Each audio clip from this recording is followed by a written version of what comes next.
Hello guys, welcome to wonder of words by Prashant. अगर आपको मेरी वोकेबलरी की सीरीज़ पसंद आ रही है तो प्लीज़ मेरे चैनल को आप सब्सक्राइब जरूर कीजिए और मेरे वीडियो लेक्चर्स को आप ज़्यादा से ज़्यादा अपने फ्रेंड्स के साथ शेयर करिए और उनको सब्सक्राइब करने के लिए भी ज़रूर बोलिए। चलिए आइए शुरू करते हैं हमारा आज का सेशन। हमारा पहला वर्ड है स्कैम्पर। स्कैम्पर का मतलब होता है भगदड़ मचाना या फिर to run quickly due to fear और एक्साइटमेंट। स्कैम्पर में एक शब्द आ रहा है स्कैम, तो हम स्कैम से बोलेंगे स्कैम करके वो स्कैम्पर हो गया। सपोज जो विजय माल्या है उसने 9,000 करोड़ का जो स्कैम किया था, उस स्कैम को करने के बाद वो स्कैम्पर हो गया था, यानी कि भाग गया था यहाँ से। तो स्कैम्पर का मतलब हो गया भगदड़ मचाना या फिर to run quickly due to fear और excitement. After eating his lunch the boy couldn't wait to scamper outside to play. जैसे ही बच्चे ने लंच ख़त्म किया तो उससे रुका नहीं गया और वो बाहर खेलने के लिए भाग गया। अगला वर्ड है बरसर्क। बरसर्क का मतलब होता है आपा खोना या फिर out of control due to anger. Berserk को याद करने के लिए हम बोलेंगे बरसर्क, बर्फ़ रखो इसके सर पर बिकॉज इसकी खोपड़ी सरक गई है। खोपड़ी सरकने का मतलब होता है आपा खो देना या फिर आउट ऑफ कंट्रोल हो जाना ड्यू टू एंगर। तो बरसर्क का मतलब हो गया आपा खोना या फिर out of control due to anger. I am afraid to be alone with Tom because when he gets upset he goes totally berserk as if he is mentally ill। मुझे टॉम के साथ अकेले रहने में थोड़ा डर लगता है क्योंकि जब भी वो अपसेट होता है तो वो आउट ऑफ कंट्रोल हो जाता है और ऐसा लगता है जैसे कि वो पागल है। अगला वर्ड है एबंडन। एबंडन का मतलब होता है त्याग देना, to stop caring and leave something. Abandon को याद करने के लिए हम बोलेंगे एबंडन अब बंधन। एबंडन अब बंधन टूट गया है, यानी कि अब मैंने उस चीज़ की केयर करना छोड़ दिया है या फिर उससे सारे वास्ते तोड़ दिए हैं। जैसे कि पिक्चर में दिख रहा है आपको, इस डॉगी को इसके मालिक ने अबेंडन कर दिया यानी कि छोड़ दिया। तो अबेंडन का मतलब हो गया त्यागना या फिर to stop caring and leave something. During the snow storm many people made the decision to abandon their cars on highway. जब बर्फ़ का तूफान आया तो कई लोगों ने डिसाइड किया कि अपनी कार्स को वो हाईवे पर ही छोड़ देंगे या फिर अबेंडन कर देंगे। अगला वर्ड है कॉन्जेक्चर। कॉन्जेक्चर का मतलब होता है अनुमान लगाना, to form an opinion without complete information. Conjecture को याद करने के लिए हम बोलेंगे कौन लेगा आज का लेक्चर। कॉन्जेक्चर कौन लेगा आज का लेक्चर। सपोज बच्चों को डाउट है कि आज का लेक्चर कौन लेगा, तो सब अपनी अपनी क्या रख रहे हैं, ओपिनियन रख रहे हैं कि आज का लेक्चर ये सर लेंगे या फिर वो सर लेंगे। तो कॉन्जेक्चर का मतलब हो गया अनुमान लगाना या फिर to form an opinion without complete information. Since the police have not given a statement yet, the reporter can only make a conjecture about the accident। अब चूंकि पुलिस ने कोई भी स्टेटमेंट नहीं दी है, कोई भी बयान नहीं दिया एक्सीडेंट के बारे में, तो रिपोर्टर जो है एक अनुमान लगा सकते हैं कि एक्सीडेंट कैसे हुआ।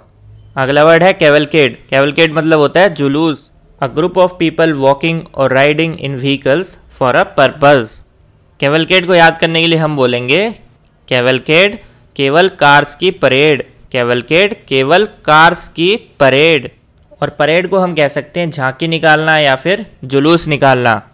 वैसे तो कोई भी जुलूस या फिर झांकी जो होती है उसमें पैदल चलने वाले लोग भी होते हैं और व्हीकल्स में चलने वाले भी लोग होते हैं, बट हमने यहाँ पे इसको याद करने के लिए ट्रिक के लिए सिर्फ हमने बोला केवल कार की परेड, यानी कि केवल कार का जुलूस निकलना। तो यहाँ पे कैवलकेड का मतलब हो गया जुलूस निकालना या फिर ग्रुप ऑफ पीपल वॉकिंग और riding vehicles for a purpose। When the celebrity pulled up at the hotel, he was part of cavalcade of luxury vehicles। जैसे ही सेलिब्रिटी होटल पे पहुंचा तो उसके साथ साथ एक पूरा जो काफिला या फिर पूरा जुलूस आ गया लग्जरी व्हीकल्स का। अगला वर्ड है लुक्रेटिव। लुक्रेटिव मतलब होता है फ़ायदेमंद या फिर profitable.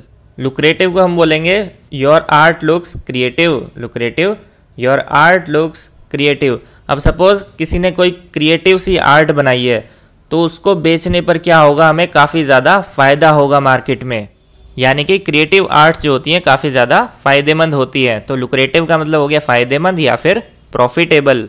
When the author decided to self publish her book she had no idea it would be so popular and earn her such lucrative rewards.